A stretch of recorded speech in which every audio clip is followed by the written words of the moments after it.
baada kuelezea salatul witri tutaingia, yani salatul witri ndio swala bora katika swala za usiku, na kwa kuwa ni bora ni kwa sababu ya ikhtilafu katika baadhi ya ulama wasema biwujubiha, kwamba ni wajibu salatul witri. Lakini tuelewe kwamba usiku kuna swala ya witri katika swala za sunna, alafu kuna na swala ya qiyamul layli. Swala ya qiyamul layli ni swala yote, hata ile witri inaweza kuwa qiyamul layli. Swala yote utakao kuswali baada salati al-isha yaitwa qiyamul layli. Alafu kuna swala yaitwa salatu tahajjud. At-tahajjud kwa he Mwenyezi Mungu Subhanahu wa Ta'ala alimwambia Mtume sallallahu alayhi wa alihi wasallam, wa minal layli fatahajjad bihi nafilatan laka asa an yab'athaka rabbuka maqaman mahmuda. At-tahajjud, swala ya tahajjud ni swala ambayo yaswaliwa baada ya kuswali swala ya Isha na kulala. Swala ya tahajjud ni mpaka uwe kwanza umeswali swala ya Isha, sharti ya kwanza. Sharti ya pili uwe umelala, kisha uinuke, ndio inaitwa tahajjud. Ama wewe utaswali bila ya kulala usiku, hata kama saa 9 ya usiku, lakini hujalala, hiyo haitwi tahajjud, yaitwa qiyamul layli. Na hii swala ya tahajjudi ina ubora kwa sababu wewe swala hii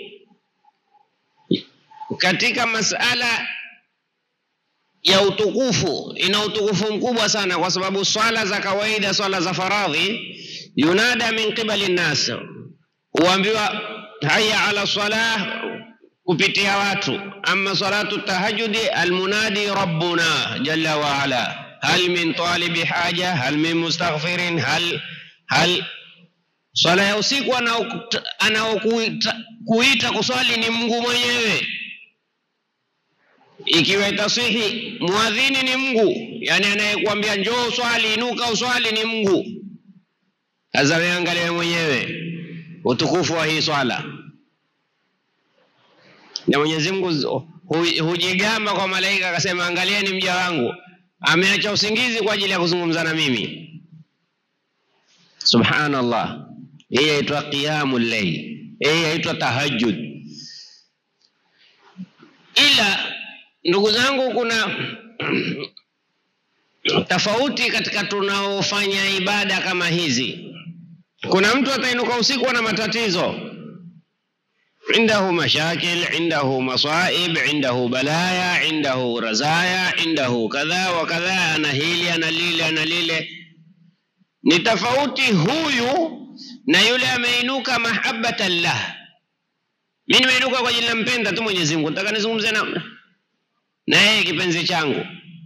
Jaribu katika masala ya ibada, ukileta dhikri, ukileta swala ya Mtume, usiwe na haja wewe, mimi namswalia Mtume sallallahu alaihi wasallam, mashaallah mambo yangu yaendelea vizuri. Usimswalie Mtume kwa ajili ya mambo yako yaendelea vizuri, mswalie Mtume kwa ajili wewe wamuonesha kwamba wampenda Mtume sallallahu alaihi wasallam, hata kama mambo yatakuwa mabaya. Yani utakuta mtu hushika adhkari, hushika dua, hushika kisomo ikiwa mambo ni mabaya. Angalia hadithi al-Qudsi yasemaje? Man shaghalahu dhikri an mas'alati, yoyote ambaye kwamba itamshughulisha yeye kunitaja mimi kuliko kuniomba. Yani wewe wamtaja Mungu na mwingine wamuomba Mungu, nani bora katika hawa wawili? Mimi namtaja, si muombi, namtaja tu la ilaha illa Allah, astaghfirullah. Mimi naleta istighfari, naleta adhkari yoyote, lakini naleta ile dhikri kwa ajili ya dhikri, kwa ajili ya kutaja. Na mwingine yeye aleta dhikri, na mwingine yeye aleta dhikri kwa ajili ya shida. Huyo anayeleta dhikri bila shida, yani haimaanishi wewe huna shida, lakini la, mimi sikuleta dhikri kwa ajili ya kutatuliwa hii shida. Mimi nimeleta dhikri kwa ajili nampenda huyu ninayempenda. Wajua kuna watu wanawapenda watu kwa ajili ya maslahi, na kuna mtu unampenda la si maslahi.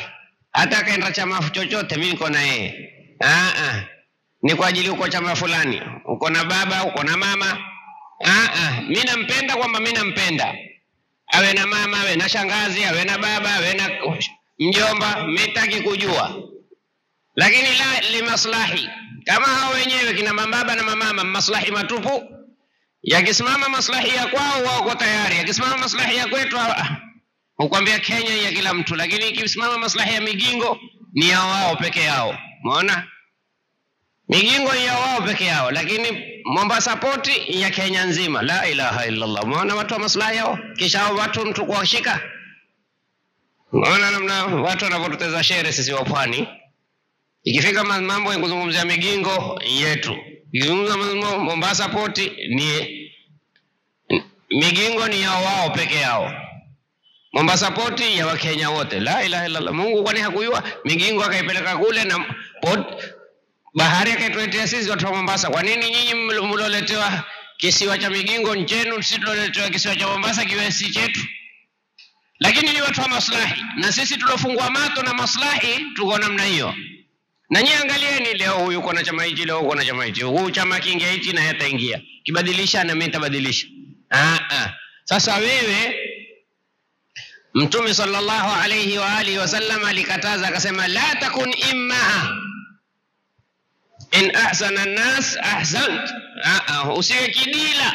Wewe kidila, maana hii mvua inaonyesha kuna taka nyingine huenda na maji. Maji yakaenda hivi, na taka zitakwenda hivi. Maji yakaenda hivi, na taka haitakiwi. Haitakiwi. Mtume sallallahu alayhi wasallam alimwambia sahaba, qul amantu billah thumma istaqim. Al-istiqama khairun min alf karama. Istaqim, huwa na msimamo. Innal ladhina qalu rabbuna Allah thumma istaqamu natija tatanazzalu alayhimul malaika bishara alla takhafu wa la tahzanu abshiru bil jannati allati kuntum tu'adun. Kwa nini? Nahnu awliyaukum fil hayati dunya wa fil akhirah. Wana man kana Allahu waliya faman alayhi, mwenye kusimamia mambo yake na Mungu, nani anaweza kwenda kinyume naye? Sasa inuka usiku, usiinuke kama una matatizo, inuka kama una mapenzi. Usiwe mtu wa maslahi wewe. Hakuna kitu kibaya kama kuishi na mtu na maslahi.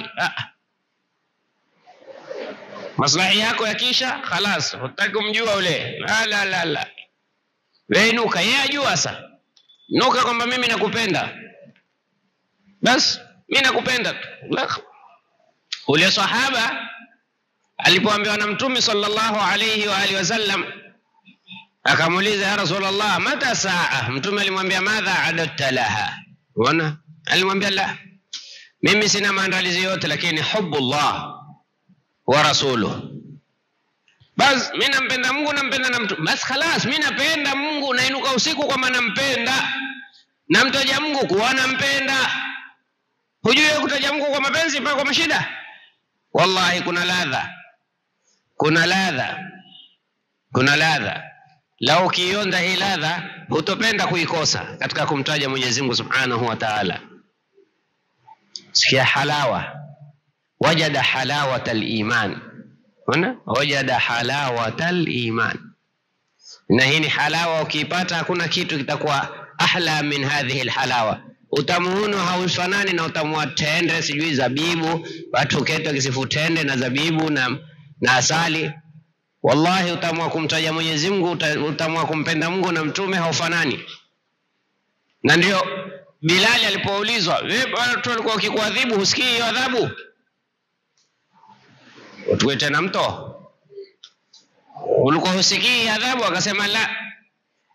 Ile ladha ya kusema ahadun ahad imenisahusisha kama kuna adhabu kule kumtaja Mwenyezi Mungu. Unajua hakuna kitu kama saikolojia. Unakuta mtu yuangalia kipindi au yusikiliza taarifa habari, ukaja ukamwita. Vipi uko wapi? Pole bwana, niko mbali. Basi ile kuwa mbali na Mungu, wewe hata siku moja mbu wakamtafuna yeye, kunguni wakamla yeye, uko mbali. Kwa nini kwa Mungu tu ndo hatui mbali? Ukawe uketizie umemtaja Mungu habari, huna watu pigana huku, watu piga kelele, watu hata kuna watu paka nyumba za waka moto kwa utamu wa kumtaja Mwenyezi Mungu asifahamu. Khalas, nini? Taladhdh bi dhikrillah. Mwenyezi Mungu asemaje? Alladhina amanu wa tatma'innu qulubuhum bi dhikrillah. Ala bi dhikrillah tatma'in. Hakuna kitu kinaleta itminan ukatulia, ukasahau, ukaghafilika, ukapotea kama dhikrullah. Lakini iwe mwanzo na utaja ni moyo kabla ulimi. Mwanzo ni moyo, uathirike moyo katika kutaja. Ukishafika katika martaba hayo, lisanan dhakira, khalas, baada ya ulimi utataja utake usitake. Sayyidina Uthman asema nilikuwa hakuna kitu kinachonipa tabu kama kukataza ulimi usimtaje Mwenyezi Mungu.